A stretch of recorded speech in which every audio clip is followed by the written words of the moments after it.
For those of you that were here last week, Bob gave us a great and thoughtful lesson diving into John chapter 5. Jesus healed on the Sabbath and essentially challenged every religious tradition that had been built up to the time.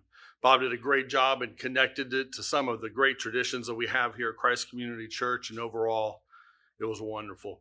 I encourage you, if you missed it, head over to Facebook, listen to our podcast, check out our YouTube channel, and get caught up. Now, one of the things I found funny last week is that Bob kept saying, next week, Jeremy's going to talk about walking on water. And that wasn't the plan at all. The plan was for me to talk about feeding the 5,000, which comes before walking on the water in the chapter. And really, honestly, I think that Bob was just making sure that I was paying attention and I wasn't on my phone. As we've talked about since the beginning of this journey through John's gospel, John has a specific, focused purpose. He wrote this account so that we may believe that Jesus walked among us, that he healed, that he died, and that ultimately he was resurrected. And John is the ultimate detail man. When the other gospel writers tell the story of feeding the 5,000, and it's in all four gospels, the focus is on the disciples, it's on the massive crowd, and the miracle itself. But only John gives us this one precious personal detail. Here's a boy.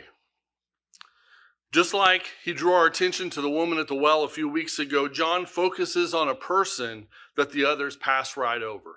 Why? I believe he wants us to know that God sees the small things. I spent the last few weeks trying to see this colossal crowd-moving events through that one little person. What did he and his family experience? What did that moment of surrender feel like? At some point, I had to give this boy a name, and Samuel came to mind, a name that means God healed, God heard. Because in the massive chaos of 5,000 men and probably twice as many with women and children, God heard and saw the small offering of a little boy. That's the lesson that I took away from this study.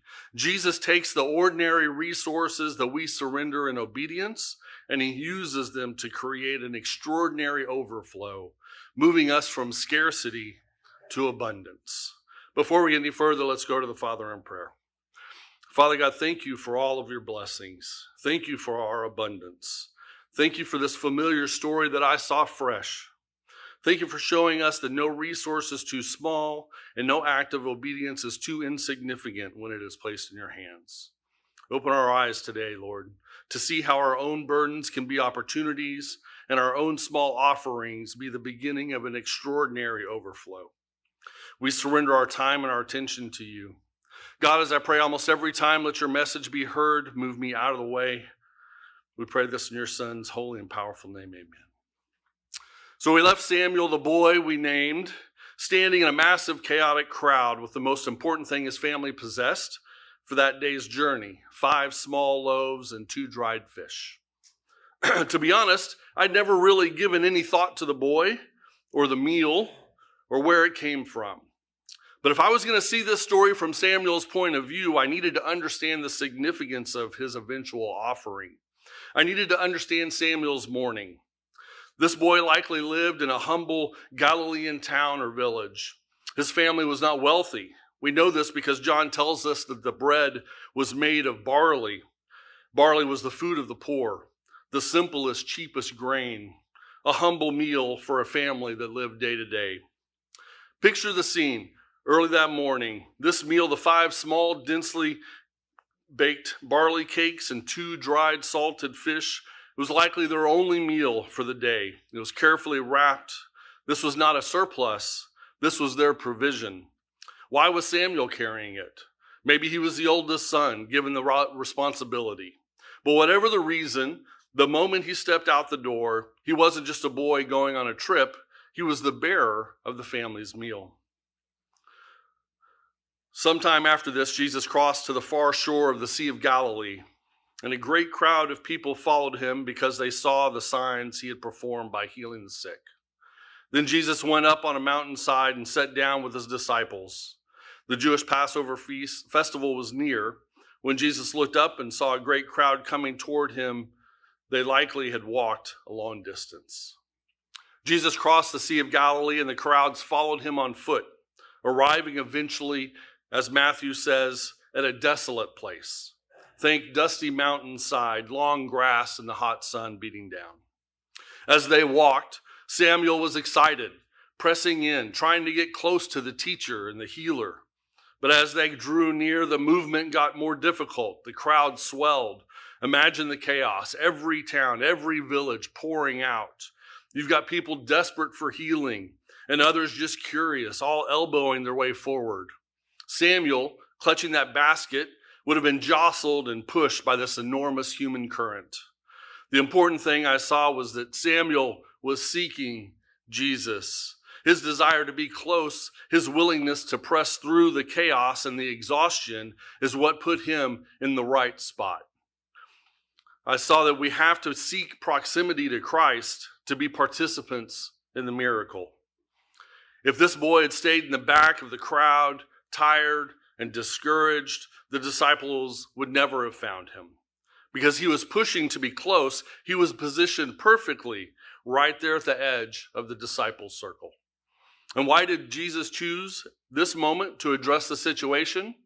Well, Matthew 14:14 tells us it was with compassion. Jesus wasn't in the middle of a sermon. He was observing the exhausted, hungry people who had pressed themselves all the way out to the wilderness. He didn't see a logistical problem. He saw a hungry, shepherdless crowd. The need for a meal was immense, but the opportunity for Christ was even greater. And standing right there, caught between the chaos and the compassion, was a small boy who had fought his way from the front to the front with the smallest of offerings. Samuel, our young man, is right there where the action is. Jesus asked the question that everyone is thinking, but no one wants to say out loud. He turns to Philip, the detail-oriented, pragmatic disciple, and says, "Where are we going to buy bread so these people may eat?" Now, before anyone else can jump in, Philip, without missing a beat, goes straight to the spreadsheet. He runs the numbers, and the calculation is immediate and concrete. He says, it would take more than half a year's wages to buy enough bread for each one just to have a bite. Philip essentially throws his hands up and says, "Pastor, the budget is blown. The numbers simply do not work. We can't even afford to give everyone a taste." Philip's voice is the scarcity myth personified. It's the voice of doubt that calculates the cost, sees the scale of the problem, and declares it's impossible, send them away. I call this spreadsheet faith. And I'll be honest with you, I am so guilty of this. There have been some changes in the Walters house over the last couple of months. In August, Jennifer started back working full-time. Our family has been blessed. This is only the second time in over 25 years that Jennifer has had to work a full-time job. Well, be careful, a full-time job outside the home. I intellectually knew that she was working full-time to keep our house running, taking care of the kids, putting up with me, and in general, being the boss CEO of Walters Incorporated. But with this latest transition to working full-time outside the house, I volunteered to take on managing the family budget. I wanted to try and lighten the load. Boy, I tell you, it has opened my eyes to what Jennifer has gone through since day one back in January of 2000. I'm using a spreadsheet for this, and let me tell you, it is a knife's edge between order and chaos. I have a hard number that I have to hit on income. This isn't a nice to have number. This is the number that if I don't hit it, we don't pay something important. My job is 100% commission, and I'm heading into the feast or famine season right now. When the holidays hit, we close for a day here or there. That's fine, but if we don't ship orders, I don't get paid. When Thanksgiving, always on a Thursday, this year Christmas and New Year's Day land on Thursdays, it's a 25% pay cut for that week. At the end of the day, my spreadsheet tells me if I'm in the green or if I'm in the red. Am I putting money into savings or am I taking money out? That spreadsheet dictates my immediate future, and sometimes it causes genuine fear. Philip was a man facing an enormous problem with limited resources. And his spreadsheet, his financial reality told him, nope, you can't do this. Honestly, my struggle with spreadsheet faith doesn't stop with my personal finances. It creeps into my faith walk as well. Am I guilty of looking at the massive problems in our world, in our community, or even in my own messy life and thinking that problem is too big for Jesus to fix with the little bit that I have to offer? Yes, I'm guilty. When Samuel heard Philip's calculation, he heard the voice of an expert declare his meager family meal useless. He heard the authorities say, "What you have is insignificant." But Philip's answer and the disciples' solution, "Send them away," you see in Luke 9, is the world's solution to overwhelming need. It's the scarcity myth saying, huddle up, protect what little you have because there is not enough. Fortunately for Samuel, and fortunately for us, Jesus doesn't run on Philip's spreadsheet. He runs on a different economy, the economy of abundance. So Samuel's standing there. He's pushed his way to the front. He's right where he needs to be. And he has just overheard the adults, the educated, the experienced, the financial experts declare his offering useless. And in that moment, Samuel's faith, that little kernel of trust that carried him all that way, was hearing the ultimate voice of doubt. It's like my faith is standing there, hearing my flesh, my pragmatism dismiss Jesus as the solution to my problem. My spreadsheet says you don't have enough time for ministry. But then another voice cuts through the doubt. We see Andrew, the practical brother of Peter, walking over. Andrew, he's the one who's always looking for an angle, always bringing someone to Jesus. Andrew sees Samuel, this boy with a basket of food, and John 6:9 just states the fact. Here is a boy with 5 small barley loaves and 2 small fish. But how far will they go among so many? We aren't sure exactly what happened. I can only imagine Andrew seeing Samuel in his basket. Did Samuel, having heard the disciples' hopelessness, just hold it out in his hands? Or did Andrew approach him and gently ask for the basket that represented his family's entire meal? The text doesn't say. But the result is a moment of pure, radical vulnerability. Samuel made an offering that was a complete surrender of security. Think about it. He didn't stop and run to his father and ask for permission. He didn't say, "Here, take 1 loaf, but keep the other 4 for my family." He had carried this burden, this symbol of his family's welfare all morning. And in a moment of total, beautiful, and maybe even terrifying trust, he handed it all over. He chose to believe that the hands of Jesus were a safer place for his family's meal than his own. This is the power of radical surrender. It's not giving out our surplus, that's generosity. One more time, it's not giving out our surplus, that's generosity. Radical surrender is giving out our provision. It's letting go of the one thing that we were absolutely counting on to sustain us. Samuel had the full right to cling to that basket, but the miracle begins not with the multiplication, but with that single, quiet, obedient act, the handover. That act moved him from simply being a hungry boy in a crowd to being the catalyst of the miracle. So Samuel made the radical surrender, the basket, the family's only food. It's now in the hands of Jesus. Logically, the next thing you'd expect is Jesus raising his hands, maybe a flash of life, and poof, the food appears. But what happens next is actually quite practical and surprisingly orderly. Jesus said, "Have the people sit down." There was plenty of grass in that place, and they sat down. Mark's gospel gives us further detail. Jesus tells the chaotic, restless crowd of thousands to sit down in groups of 50 and 100. Think about that for a second. The people are hungry. They're tired. They're pressing in. The disciples are panicking about the logistics. And Jesus essentially says, hold on, organize.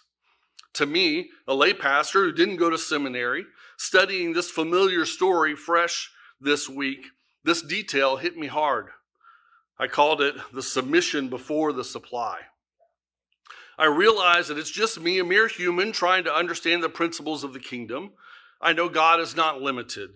He can and has created order out of nothing. And he can absolutely perform miracles in the midst of total chaos. After all, sometimes the sheer chaos of my life is what finally makes me throw my hands up and reach out and beg for Jesus to bring order and calm. Sometimes that chaos is what brings me back to the cross. But what I saw here is a profound teaching moment. The miracle of overflow happened only after the crowd submitted to Christ's direction. They had to stop rushing. They had to stop pressing. They had to find their group.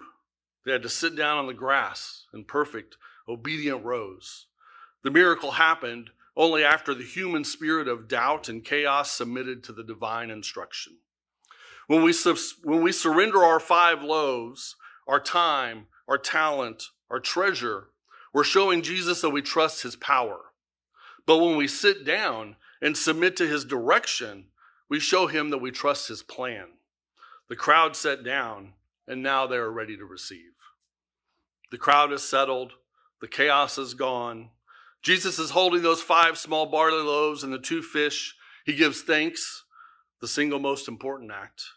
And then he hands the bread back to the disciples and tells them to distribute it. Now, who do you think was immediately recruited to help? In my mind, it was Samuel, the boy who brought the lunch.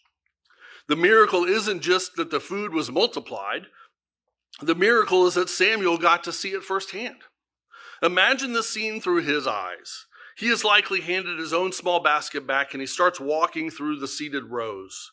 He reaches in and pulls out a piece of bread, hands it to a hungry man, and then reaches in again. He does it a second time, a third time, a 10th time, a 20th time, and the basket never runs out. He sees his simple, ordinary offering defy physics. Samuel surrendered his small provision, and now he is an active participant in the divine multiplication. This is a beautiful lesson that many of us have experienced. This is the essence of what we've talked about when we've studied experiencing God here at CCC. Samuel sought Jesus, saw where he was working, feeding a desperate crowd, and joined him in that work. That is the divine flow. As a small church, you might look around and think our resources, our 5 loaves and 2 fish, are too small for the massive needs of the world. But I want to remind you that we, right here in Pantego, Texas, have continued to participate in the miracle. Think about Jessica in Eastern Europe. Her mission started small, but through the teaching ministry that she leads, her reach for Christ has grown innumerable ways. Think about Sarah when she served in New York at the Beekman House, and all of us here at CC that spent time up there. That ministry changed lives then and continues to do so now without her and us. Our annual music camp is a perfect example. We're a little church, but that Sunday, the Sunday of music camp, is the only day all year long that we fill Christ Community Church to capacity. And it's been that way literally for generations. We now have former campers bringing their kids to camp. Our little church makes an impact way beyond the number of chairs in our sanctuary.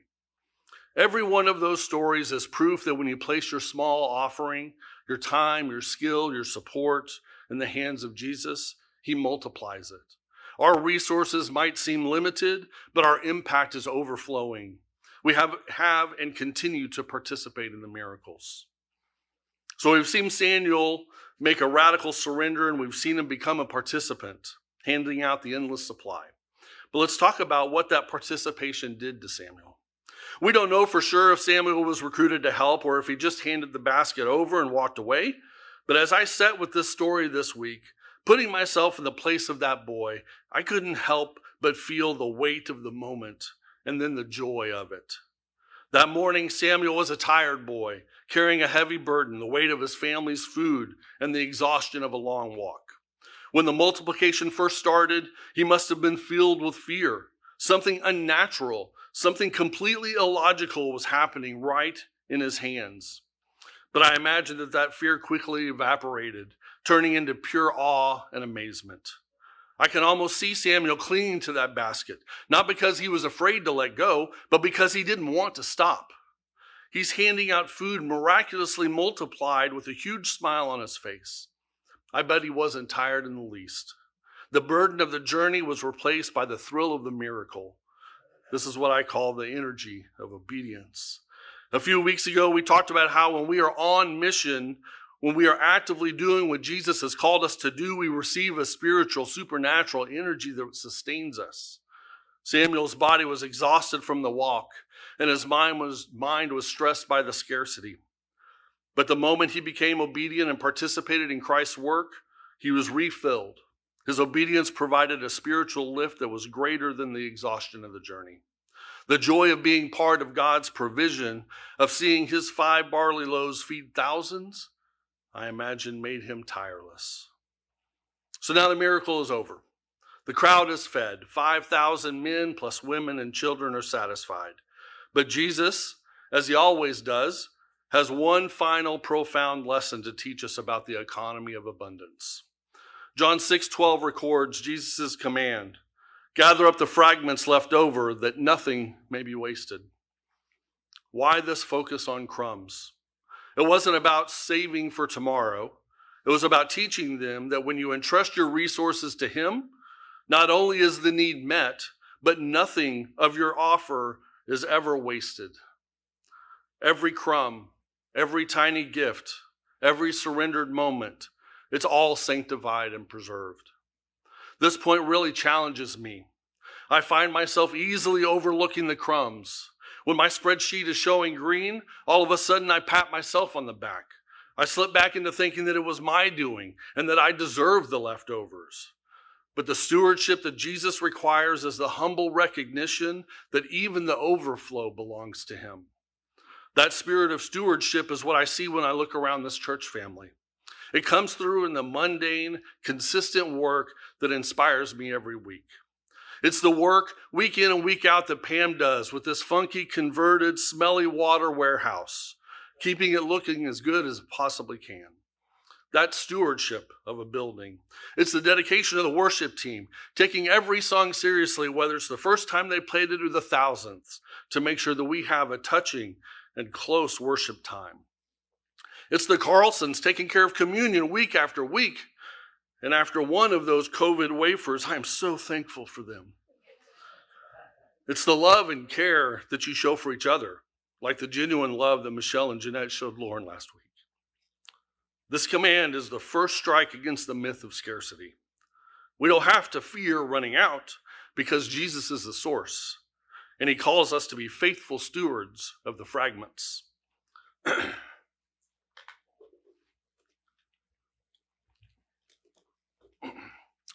The baskets have been collected, every crumb picked up, and the final count is part of the story that shatters Philip's and my spreadsheet and destroys the human myth of scarcity forever.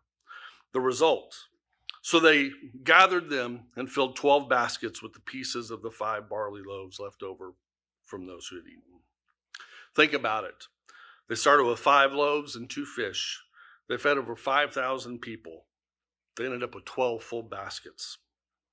The message is unmistakable. The mission is not about breaking even. It's about overflowing. Philip's scarcity mindset whispered, "We don't have enough to meet this need." But Jesus' abundance shouted back, "Not only is there enough, but I have supplied you with more than you could have ever asked for or imagined." And what about Samuel? I believe that the small basket Samuel carried that morning was the first one to be refilled. His original offering was honored and repaid with supernatural abundance. The burden of his family's sustenance was replaced with a heavy physical proof of God's overwhelming provision. The entire scarcity myth is utterly destroyed by those 12 baskets. Jesus ensured that the last image the disciples and Samuel carried away was not a hungry crowd, but a surplus. So Jesus ensures that the disciples and Samuel have the proof, and the overflowing is more than a great lunch. It's a profound statement about who Jesus is. The baskets are full of barley bread, the food that sustained them for a moment, but the miracle reveals that the source, Jesus, is inexhaustible. He doesn't just provide a meal, he is the inexhaustible source of life. The overflow is a tangible evidence that Jesus is not just a miracle worker who fixes temporary hunger. He's the ultimate, unending, self-sufficient supply. And that is exactly where the rest of John chapter 6 takes us. The crowd follows him, wanting more miraculous food, and Jesus uses those overflowing baskets to point the conversation. He says, I'm the bread of life. Whoever comes to me will never go hungry, and whoever believes in me will never be thirsty. Samuel's overflowing basket proves Jesus is the sufficient provider for the body. Next week, Bob will show us that Jesus is the inexhaustible source for the soul. The earthly bread, multiplied, points directly to the heavenly bread, which is Christ himself. Family, the story of Samuel is simple, but the truth is radical. It starts with an ordinary resource, 5 loaves and 2 fish. It involves a radical surrender, giving away the entire family meal. It results in an extraordinary overflow, 12 full baskets. Jesus is asking us the same thing that Andrew asked Samuel. What's in your basket? What small, ordinary offering, be it your time, your gifts, your money, or even just your small, fragile faith, are you clutching tightly because Philip's spreadsheet is telling you it's not enough?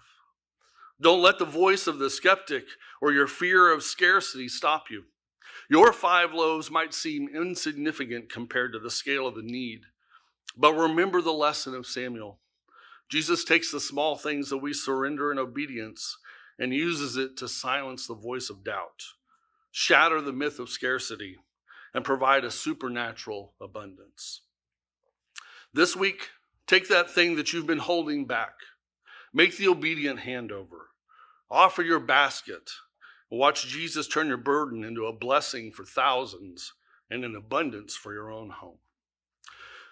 We're about to close our time with a song that I hope will let you be more what... I've read that 4 times and said it wrong every time. We're about to close our time with a song that I hope you will let be more than music and words today. We're going to sing Graves into Gardens. That title, that phrase, is a perfect summary of what Jesus did on that desolate mountainside. He took a situation marked by death, the death of hope, the death of provision, the end of the road, and turned it into overflowing life. The overflow proves that God takes your weakness, your failure, and your perceived lack and makes something beautiful. He turns mourning into dancing. He turns beauty for ashes. Let this be a moment of deep communion. Let this be a prayer of thankfulness for the overflowing baskets that you already carry. Let it be a prayer of need, surrendering those areas where your own spreadsheet is causing you to fear. Worship is a moment that words can't explain. It's the heart saying, I trust you. As we sing these last few minutes of worship, let this be the most impactful time of your entire morning. Let the truth of his transformative power settle deep within your spirit. Offer your basket. Sing your song. Trust the overflow. Let's stand and declare the goodness of the one who turns graves into gardens. All right, you guys have a seat. One more thought. One more honest word for you before we close today.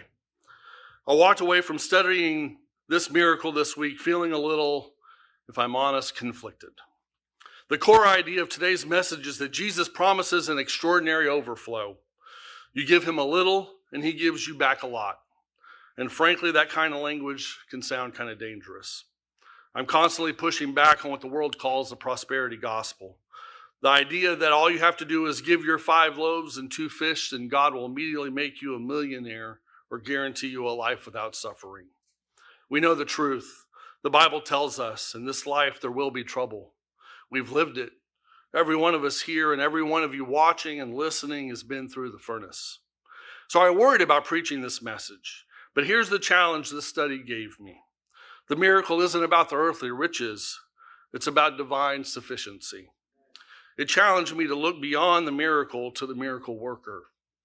It showed me that Jesus doesn't need much, just a boy's willingness to surrender. It reminded me of all the times in my own life, despite my lack, that God has incredibly blessed me and my family.